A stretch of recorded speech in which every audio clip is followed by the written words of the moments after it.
जय हिंद दोस्तों, स्वागत है आपका हमारे YouTube चैनल पर।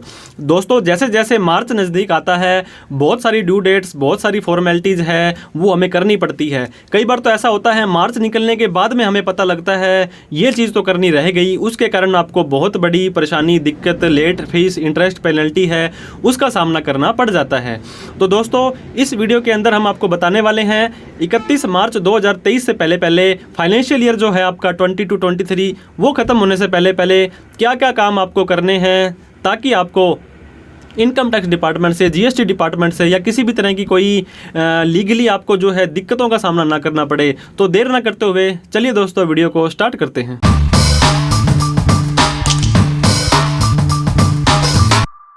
टू डू लिस्ट बिफोर 31 मार्च 2023।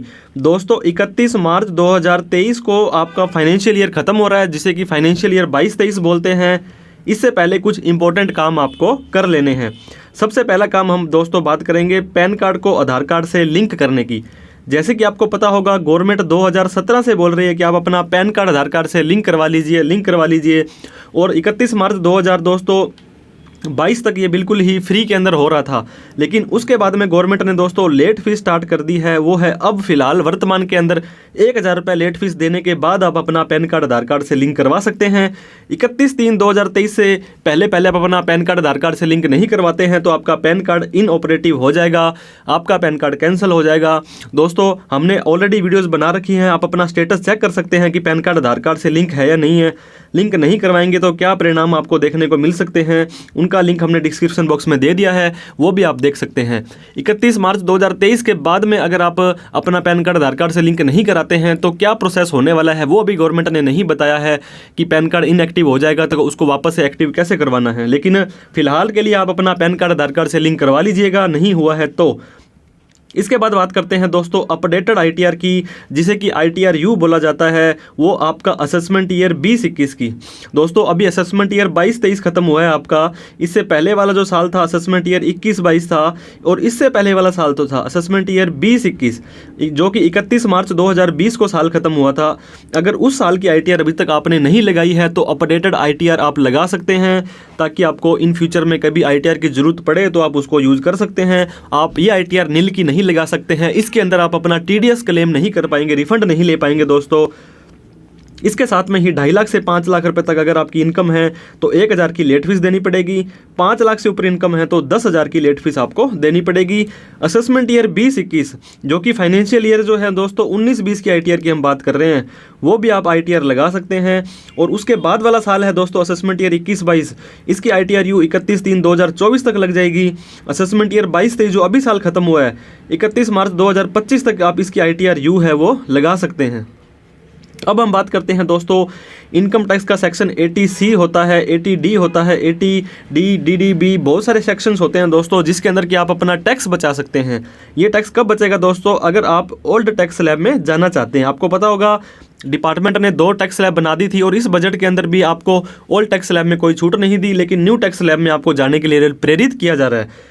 अगर आप LIC, tuition fees, mutual fund, tax saver, FD, ELSS और बहुत सारे इन्वेस्टमेंट होते हैं दोस्तों, PPF वगैरह, उसके अंदर अगर आप पैसा डाल करके छूट लेना चाहते हैं तो 31 मार्च 2023 से पहले आपको इन्वेस्टमेंट यहाँ पे कर देनी है। हेल्थ इंश्योरेंस, HRA वगैरह की छूट लेनी है दोस्तों, तो आपको कोई रेंट पेड करना है, सामने वाले को कोई रेंट एग्रीमेंट लिखवाना है, वो भी सारे के सारे जो छूट्स हैं वो आपको जो दोस्तों फॉर्मेलिटीज़ पहले से ही करवा लेनी है। इसके बाद बात करते हैं, अगर आप एक सैलरीड एम्प्लॉयड हैं, किसी कंपनी में, किसी संस्था में, आप गवर्नमेंट हो, प्राइवेट हो, काम करते हैं, तो उस संस्था की क्या जिम्मेदारी है दोस्तों? आपके पूरे साल का जितना भी टैक्स बनता है वो सारा का सारा टैक्स आपका काट करके टीडीएस के तौर पर आपको पैसा दिया जाएगा, क्योंकि वहाँ पर वो इनकम टैक्स ऑफिसर का काम भी करते हैं दोस्तों, वो आपकी संस्था होती है।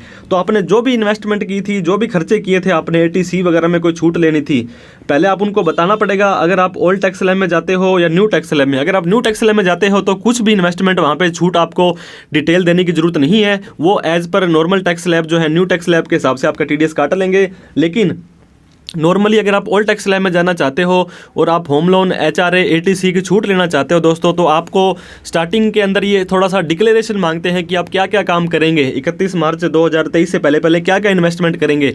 जब तो आपसे एक तरह से नॉर्मल वो पूछ लेते हैं दोस्तों, उसके बाद में 31 मार्च से पहले पहले आपको एक्चुअल में उनके प्रूफ देने पड़ते हैं, नहीं तो आपका वो TDS जो है मार्च के महीने में बहुत ज़्यादा काट लेते हैं। कई बार तो सारा का सारा अमाउंट है, सारी की सैलरी है, वो TDS के तौर पर कट जाती है। तो इससे अच्छा होगा दोस्तों सारी की सारी डिडक्शंस जो भी आपने छूट लेनी है वो आप अपने एम्प्लॉयर के थ्रू लीजिए। जैसे मैंने बताया वो इनकम टैक्स ऑफिसर का ही काम करते हैं, तो आपको इन फ्यूचर में इनकम टैक्स डिपार्टमेंट कोई क्वेश्चन नहीं करेगा कि आपने ये छूट क्यों ली है, क्योंकि वहाँ पे जो छूट उन्होंने दे दी वो फाइनल मानी जाएगी, उसके ऊपर कोई क्वेश्चन नहीं उठेगा। अदरवाइज आपसे डिपार्टमेंट पूछ सकता है। वैसे तो दोस्तों आपने कोई छूट इनको नहीं बताई है तो ITR भरते समय आप उसको छूट ले सकते हैं, लेकिन पिछली बार आपको पता होगा बहुत सारे एसएससीज को ये ऊपर ऑनलाइन एक रिप्लाई उन्होंने पूछा था कि आपने जो भी एक्स्ट्रा छूट ली है वो सही है, जेन्युइन है, येस या नो ही पूछा था। लेकिन हो सकता है इस बार आपसे उसके प्रूफ भी मांग लें, उसकी अटैचमेंट भी मांग लें। तो आप ध्यान दीजिए दोस्तों, जो भी छूट आप लेना चाहते हैं तो आप अपने एम्प्लॉयर को वहाँ पे बता दें। इसके बाद में एडवांस टैक्स की बात करते हैं। एडवांस टैक्स मतलब पे एज यू अर्न, जैसे आप कमा लेते हो वैसे ही हमें टैक्स दे दीजिए दोस्तों। डिपार्टमेंट का ये थोड़ा सा तरीका हमें सही है या नहीं है वो तो बाद की बात है। तो TDS के तौर पर अगर आप सैलरीड एम्प्लॉयड हैं, अगर आपकी सैलरी आ रही है तो आपको कोई एडवांस टैक्स की ज़्यादा रिस्पॉन्सिबिलिटी टेंशन नहीं लेनी है, क्योंकि वो सैलरी के ऊपर जितना भी टैक्स बनता है वो ऑटोमेटिकली काट लेते हैं। लेकिन दोस्तों क्या होता है, कई बार सैलरी के साथ साथ में आप शेयर मार्केट की इनकम, कैपिटल गेन या कोई बिजनेस की इनकम आप कमाते हैं तो आपको उस इनकम पर भी टैक्स देना पड़ता है, और गवर्नमेंट कहती है उसका टैक्स भी हमें एडवांस में चाहिए। तो अगर आपके पूरे साल के अंदर 10,000 से ज़्यादा का टैक्स बनता है तो आपकी जो टैक्स की इंस्टॉलमेंट है 15 मार्च 2023, उससे पहले पहले दोस्तों आपने जो है वो एडवांस टैक्स पूरा का पूरा 31 मार्च से पहले पहले भर देना है, जितना भी आपका एडवांस टैक्स बनता है, ताकि सेक्शन 234C का 1% पर मंथ के हिसाब से आपका इंटरेस्ट ना लगे। तो जो भी आप पे एप्लीकेबिलिटी है एडवांस टैक्स की, तो एडवांस टैक्स आप जरूर भरिए। एक और बेनिफिट होता है दोस्तों एडवांस टैक्स भरने का, इनकम टैक्स डिपार्टमेंट जल्दी से आपको परेशान नहीं करता है। वो मानता है कि ये जो टैक्स पेयर है टाइम से अपना टैक्स भर रहा है, ये एक रिस्पॉन्सिबल पर्सन है, तो उसके ऊपर कोई छापा टाइप से भी बहुत कम चांस होते हैं पड़ने के। अब हम बात करते हैं दोस्तों, अगर आप GST के अंदर रजिस्टर्ड हैं, GST में आपको पता होगा 2 तरह के टैक्स पेयर होते हैं। एक तो रेगुलर होता है जो हर महीने अपनी रिटर्न भरता है, जिसके अंदर 3B और 1 इंपॉर्टेंटली 2 रिटर्नें जाती हैं। उनको दोस्तों बहुत बुक्स ऑफ अकाउंट मेंटेन करने पड़ते हैं, इनपुट का झंझट, आउटपुट का झंझट, उनका बिल ऑनलाइन शो नहीं किया तो झंझट होता है। इसके बाद में दोस्तों होता है कंपोजिशन टैक्स पेयर, इसको ज़्यादा टेंशन नहीं लेनी होती है। इसको अपनी सेल का 1% टैक्स देना पड़ता है, वो भी टैक्सेबल सेल का। टैक्सेबल और नॉन टैक्सेबल 2 तरह की सेल आप कर सकते हो जिसके ऊपर GST नहीं लगता, जैसे खड़ चूरी, दूध वगैरह हो गया, तो उसके ऊपर कोई टैक्स नहीं देना है, टैक्सेबल पर 1% टैक्स देना है।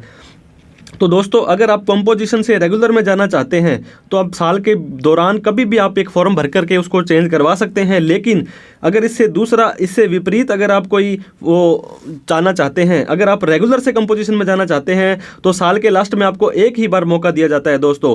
1/4/2023 से साल आपका स्टार्ट होगा, तब से आप अपने जो रेगुलर को कंपोजिशन में चेंज कर सकते हैं। उसके लिए आपको CMP 02 नाम का एक फॉर्म भरना पड़ेगा। वो फॉर्म पोर्टल के ऊपर लाइव हो चुका है, आप आज भी भर सकते हैं और 31 मार्च 2023 से पहले पहले इसे कभी भी भर सकते हैं। अगर आप नेक्स्ट ईयर फाइनेंशियल ईयर 23-24 में अगर आप कंपोजिशन टैक्स पेयर की तरह ट्रीट होना चाहते हैं तो। इसके बाद में GST LUT letter of undertaking होता है दोस्तों। ये जो फॉर्म RFD 11 ये आपको भरना होता है। अगर आप एक्सपोर्ट कर रहे हो बिना पेमेंट के, IGST की पेमेंट नहीं कर रहे हो और आपको एक्सपोर्ट कर रहे हो तो उसके लिए दोस्तों आपको किसी भी फाइनेंशियल ईयर के 31 मार्च 2023 से पहले पहले आपको ये फॉर्म भर देना है और उसका रेफरेंस नंबर है वो एक्सपोर्ट डॉक्यूमेंट में आपको लिखना है। तो ड्यू डेट है जो RFD 11 की LUT की फाइनेंशियल ईयर 22-23 की वो 31 मार्च 2023 है। इसके बाद में दोस्तों GST रिकन्सिलेशन, जैसे आपको पता होगा GST में हर दिन एक नया बदलाव, नई अपडेट आ रही है। बहुत सारे यहाँ पे आपको पता होगा फॉरम्स भी होते हैं। सबसे पहले तो होता है दोस्तों बुक्स ऑफ अकाउंट। आप अपने बही खाते में जो भी एंट्री करते हैं वही फाइनल मानिए आप, जो आपने माल खरीदा, जो आपने माल बेचा। लेकिन कई बार क्या होता है दोस्तों, GSTR 2A सामने वाले ने आपके आधे माल चढ़ाए हैं, आधे माल नहीं चढ़ाए हैं। GSTR 1, GSTR 3B, इनका आपस में सभी का कंपैरिजन आपको कर लेना है। 1 का 3B से कि जो 1 में सेल गई है वही 3B में जाए, और 2A का जो दोस्तों ITC जो आप इनपुट लेते हैं उससे आपको कंपैरिजन कर लेना है। और दोस्तों सेल आप अपनी जो जीएसटी के अंदर जो सेल गई है वही सेल आपको अपनी इनकम टैक्स में दिखानी है, तो उसके अकॉर्डिंग ही आपको जो है सारा का सारा रिकंसिलेशन कर लेना है। एक अच्छा अकाउंटेंट, अच्छा टैक्स प्रोफेशनल आपकी इन चीज़ों में हेल्प करता है। तो इस मामले में दोस्तों आपको पीछे नहीं हटना है, टाइम से आपको सारा रिकंसिलेशन कर लेना है। अगर आपकी जो सेल है दोस्तों 1 करोड़ से ज़्यादा हो जाती है, अगर आप माल बेचते हो, सर्विस देते हो, तो आपकी सर्विस है दोस्तों जो 50 लाख से ज़्यादा हो जाती है, तो इनकम टैक्स के अंदर आपको पता होगा किसी चार्टर्ड अकाउंटेंट से ऑडिट करवानी पड़ेगी, उसके बाद ही आप अपनी ITR भर सकते हैं। तो ऑडिट के अंदर आपको पता होगा 10,000 से ज़्यादा का आप कैश में पेमेंट नहीं कर सकते हैं, डेप्रिसिएशन क्लेम करना है, TDS भी काटने की रिस्पॉन्सिबिलिटी आ सकती है, पार्टियों की पेमेंट्स मिलानी है, बैंक के स्टेटमेंट मिलाने हैं, तो काफ़ी सारी चीज़ें होती हैं दोस्तों ऑडिट के अंदर। चार्टर्ड अकाउंटेंट जब भी आपकी ऑडिट करेंगे तो बहुत सारी इन्फॉर्मेशन मांगते हैं, फॉर्म 3CB 3CD जाता है आपका, तो उसमें बहुत सारी फॉर्मेलिटीज होती है, वो सब ध्यान में रखनी है दोस्तों आपको, ताकि आपको इन फ्यूचर में ऑडिट के अंदर भी आपका केस स्क्रूटनी में ना आए। अब हम बात करते हैं दोस्तों टैक्स सेविंग, टैक्स प्लानिंग के बारे में। आपको पता होगा गवर्नमेंट ने long term capital gain 1 lakh रुपए तक माफ़ किया है। पहले ये बिल्कुल माफ़ होता था, जितनी भी कमाई करो long term share capital gain में तो टैक्स फ्री होती थी, लेकिन अब 1 लाख रुपए ही लिमिट ये रख दी है।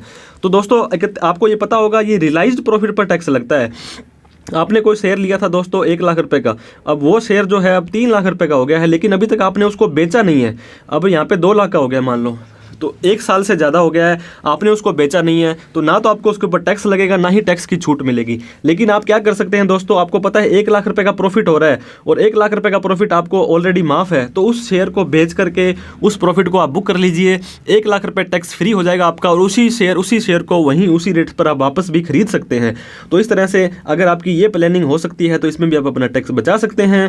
इसके बाद दोस्तों ITR, जैसे आपको पता होगा नए पोर्टल पर आपको बहुत सारे नोटिस ऑनलाइन आने लगे हैं आजकल, तो आपको अपनी इनकम टैक्स के पोर्टल पर लॉगिन करना है। वहां जाने प्रोसीडिंग नाम से होता है, या कंप्लाइंस पोर्टल पर जाएंगे, कोई भी पेंडिंग, कोई भी नोटिस, कोई भी जवाब अगर इनकम टैक्स ने आपसे मांग रखा है तो उसका जरूर जवाब दें दोस्तों, ताकि वो आगे की प्रोसेसिंग चालू ना करें, उससे पहले ही आपका मामला रफा दफा हो जाए। इसके साथ में ही GST के पोर्टल पर भी नोटिस के अंदर जाकर के आप वहाँ पर देख सकते हैं कि GST या इनकम टैक्स में कोई हमारा जवाब देना बाकी तो नहीं रहा है, किसी तरह की कोई सूचना तो नहीं मांगी गई है इनकम टैक्स GST डिपार्टमेंट से। अगर वो मांगी गई है तो उसको टाइम से आप जवाब दे करके मामला सलटा सकते हैं। इसके बाद में पता होगा दोस्तों बैंक लिमिट, आपको पता होगा पिछले 2-3 सालों से लॉकडाउन के बाद में, मोनेटाइजेशन के बाद में लोग लगभग ट्रांजैक्शंस ऑनलाइन करने लगे हैं, लेकिन फिर भी जो रिपोर्टेबल ट्रांजैक्शंस है वो कैश डिपॉजिट है। आपको पता होगा सेविंग अकाउंट में 10 लाख से ज़्यादा, करंट अकाउंट में 50 लाख से ज़्यादा अगर आप नगद जमा करा देते हैं या निकाल लेते हैं या विड्रॉ करते हैं या डिपॉजिट करते हैं, तो ये सूचना इनकम टैक्स डिपार्टमेंट को चली जाएगी। कई बार क्या होता है दोस्तों, आज तक मान लो आपके 9 लाख रुपये सेविंग में जमा हो चुके हैं और आपने 2 लाख रुपये और जमा कराने हैं, तो आप 2 लाख ना करा करके 1 लाख या उससे कम ही जमा करें, ताकि ये रिपोर्टिंग ऊपर ना जाए और आप उस नोटिस के दायरे में ना आए।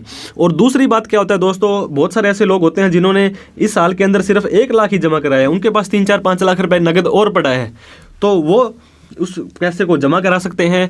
जिन व्यक्तियों ने जमा करवा दिए हैं वो आगे जमा ना करवाएं, जिन्होंने नहीं करवाए हैं वो करवा सकते हैं। तो आप अपने अकॉर्डिंग वो लिमिट चेक कर सकते हैं दोस्तों। FD का भी आपको पता होगा 10 लाख से ज़्यादा की FD पर नोटिस आता है, तो अगर आपने 7-8 लाख 9 लाख रुपए की पहले FD करा ली है तो कोई भी बड़ी FD ना करवाएं मार्च से पहले, अप्रैल में आप FD वो करवा सकते हैं। अगर आपने 1-2 रुपए की भी FD नहीं करवाई है तो 5-7 लाख रुपए की FD आप करवा सकते हैं। तो इस तरह से दोस्तों आपको लिमिट, मैंने बताया कि आपको हर चीज़ की लिमिट है वो ध्यान में देनी है, ताकि इन फ्यूचर में उस आप रिपोर्टिंग ट्रांजेक्शन में ना फॉल करें। आशा करता हूँ दोस्तों वीडियो आपको अच्छी लगी होगी, सारे काम आपने टाइम से करने हैं। चैनल को सब्सक्राइब नहीं किया तो सब्सक्राइब जरूर करें दोस्तों, इस तरह की इन्फॉर्मेटिव वीडियो हम आपके लिए लाते रहते हैं। इस वीडियो को सभी चाहने वालों में आपको शेयर करना है, जो ड्यू डेट्स में जो थोड़ी सी लेट लतीफ़ी लोग हैं उनके ऊपर भी शेयर करना है। कोई आपका डाउट, क्वेश्चन, क्वेरी है, ऐसी कोई ड्यू डेट्स जो हमसे डिस्कस करने से रह गई है तो वो भी आप कमेंट कर सकते हैं दोस्तों। Thank you so much for watching this video. जय हिंद, जय भारत।